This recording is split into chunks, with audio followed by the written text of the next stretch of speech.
নমস্কাৰ বন্ধু বান্ধৱী, নিশ্চয় আপোনালোক ভালে আছে। ভক্তি দৰ্শন অসম চেনেলে আপোনালোকক স্বাগতম জনাই আজি কেদাৰনাথৰ ইতিহাসৰ বিষয়ে কিছু কথা লৈ আহিছোঁ। মহাভাৰতত কেদাৰনাথৰ বিষয়ে কি কৈছিলোঁ তাৰ বিষয়ে কিছু কথা লৈ আহিছোঁ। যদি আপোনালোকে ভিডিঅ'টো ভাল পায় তেতিয়া লাইক শ্বেয়াৰ কমেণ্ট কৰি দিব বুলি মই আশা কৰিলোঁ। চেনেলটো ছাবস্ক্ৰাইব কৰিবলৈ নাপাহৰিব। আহকচোন আজি কেদাৰনাথৰ ইতিহাসৰ বিষয়ে কিছু কথা জানি লওঁ। হিন্দু ধৰ্মী লোকৰ বাবে কেদাৰনাথ ধামৰ গুৰুত্ব অপৰিসীম।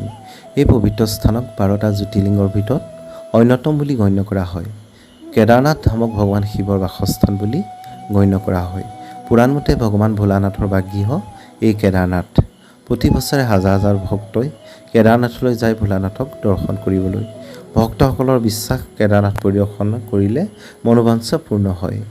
এই পবিত্ৰ স্থানৰ লগত জড়িত বহুতো কাহিনী আছে যদিও মহাভাৰতত কেদাৰনাথ ধামৰ লগত জড়িত এটি কাহিনী বৰ্ণনা পোৱা যায়, য'ত কেদাৰনাথ মন্দিৰ কেনেকৈ নিৰ্মাণ কৰা হৈছিলে সেই কথাৰ বিৱৰণ পোৱা যায়। মহাভাৰতৰ এই স্থানৰ সৈতে জড়িত কাহিনীৰ বিষয়ে বিতংভাৱে জানো আহকচোন।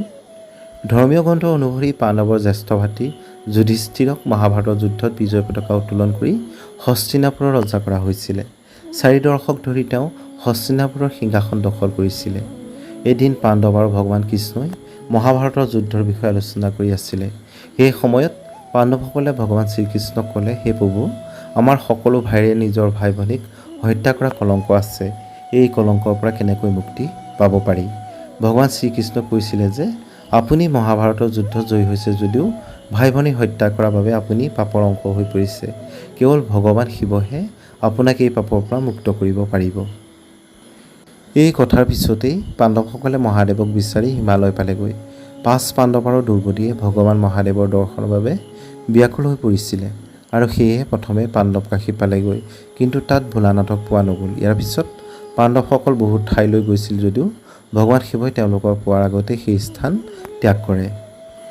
এদিন পাণ্ডৱ আৰু দ্ৰৌপদী ভোলানাথৰ সন্ধানত হিমালয় পালেগৈ। ভোলানাথে পাণ্ডৱক দেখাৰ লগে লগে তেওঁ লুকাইছিল যদিও যুধিষ্ঠিৰে দেখিলে। তেওঁ ভগৱান শিৱক ক'লে যে হে প্ৰভু, আমি আপোনাক নেদেখাকৈ ইয়াৰ পৰা ওলাই নাযাওঁ।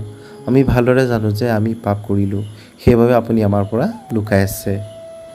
ইয়াৰ পিছত পাণ্ডৱসকলে মহাদেৱক লগ কৰিবলৈ আগবাঢ়ি যায়, কিন্তু একে সময়তে এটা মহেও তেওঁলোকক আক্ৰমণ কৰে। সেই মহটোৰ লগত ভীমে কাজিয়াত লিপ্ত হয়। তেনেতে মহটোৱে শিলটোত মূৰটো লুকুৱাই ৰাখে। ভীমে যেতিয়া মহটো শিলৰ পৰা উলিয়াই আনিবলৈ তাৰ ঠেঙত ধৰি টানিলে, তেতিয়া ইয়াৰ পিছত মহটো ধৰ শিৱলিংগ হৈ পৰিল আৰু তাৰ পৰা ভগৱান মহাদেৱৰ আৱিৰ্ভাৱ হয়।